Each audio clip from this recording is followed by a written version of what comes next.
New data from the FBI shows that violent crime fell significantly in 2023, but motor vehicle theft soared for the second year in a row. Overall, property crime fell nearly 2.5%. Burglary fell more than 7%. Larceny dropped by more than 4%. In a sharp contrast, though, motor vehicle theft increased by more than 12.5%, the highest rate on record since 2007. Daniel Brunner joins us now. He's a former FBI special agent and the president and co-founder of Brunner Sierra Group. Thanks for being with us. What do you make of this? Why are vehicle crimes up? Well, I think that's a lot to do with two factors. There's a demand overseas for a lot of high-end vehicles. So, for example, if you have a vehicle that is taken in New Jersey or New York or somewhere along the coastlines, within hours, it has the GPS devices removed and it has already probably inside a shipping container. And those shipping containers are going to overseas buyers. There's a large demand for a lot of these vehicles overseas, high-end vehicles. And the second, I believe, is a lot of this is a very easy crime, a very crime of opportunity. A lot of young kids like to do joyriding, so they'll steal a vehicle, utilize it to its best extreme, destroy it and have fun with it, and then they'll end the end of the night, the evening, and that for them it's a fun evening. But I think those are two things. It's crime of opportunity and demand overseas. How do people steal cars these days? And shouldn't it be harder now that we've got all this fancy technology that makes it sometimes impossible to actually drive the car even when you own it?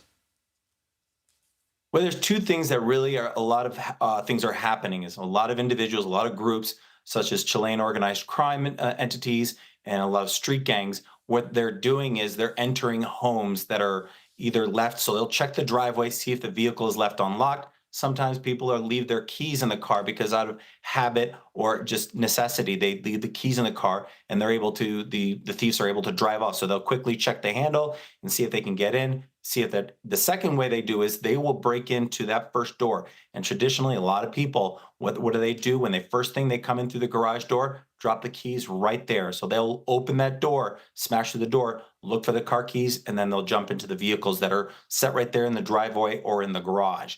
The next thing to do is carjacking, traditional carjacking. They jump out of a car that is just moving or it's at a red light, and they will steal the car from somebody who's driving it. The keys may be in it already, so it's a necessity and it's easy for them. A quick crime and quick turnaround. Are car crimes not considered as big a deal just in terms of the many things that police and FBI have to stay on top of? Are they not as high a priority as other kinds of crimes, those numbers that are going down? Well, I think with the FBI, particularly, every crime affects the public and the members of the community. They're important, and there's no doubt about that. But the amount of carjackings which occur, for example, in Newark, New Jersey, a number of years ago, there was a tremendous spike in carjackings, and the FBI put together a task force which consisted of federal, state, and local law enforcement to combat this and to figure out what was going on at the bottom of it. And they eventually were able to see the carjacking ring.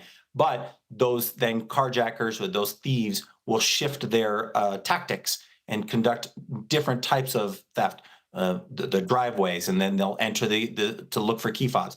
Technology these days has tremendous advancements. A lot of these thieves now have technology where they're able to unlock doors and even start cars without even the keys. And once they're in the car, they rip the GPS out. It's very difficult to track them. And if a lot of people have those Apple AirTags, that's why as soon as they go into a container, a shipping container, that GPS signal is unreadable. Final question is, I mean, you've given us some good advice. When you come inside, don't put your keys right next to the door. Anything else like that? And also, could car makers be making life a little harder for those who would want to steal cars? Well, you have to look at it. It's a two-way road. I mean, making it life difficult for the carjackers, but then the consumer really wants ease. It really wants to get into their car and start it, go right away. And that's what the consumer wants. The consumer doesn't think about the cost or the possibility of being carjacked. So a lot of times they want ease, they want the push button, and the technology these days, obviously, that the criminals can use technology too. So yes, those things are, you have to balance the demands of the consumer versus the protection of the consumer. And again, also as you stated perfectly, don't leave the car keys at the front door.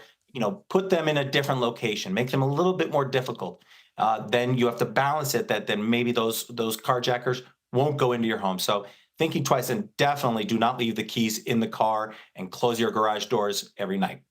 Daniel Brunner, former FBI special agent and co-founder of the Brunner Sierra Group. Thank you so much, Daniel.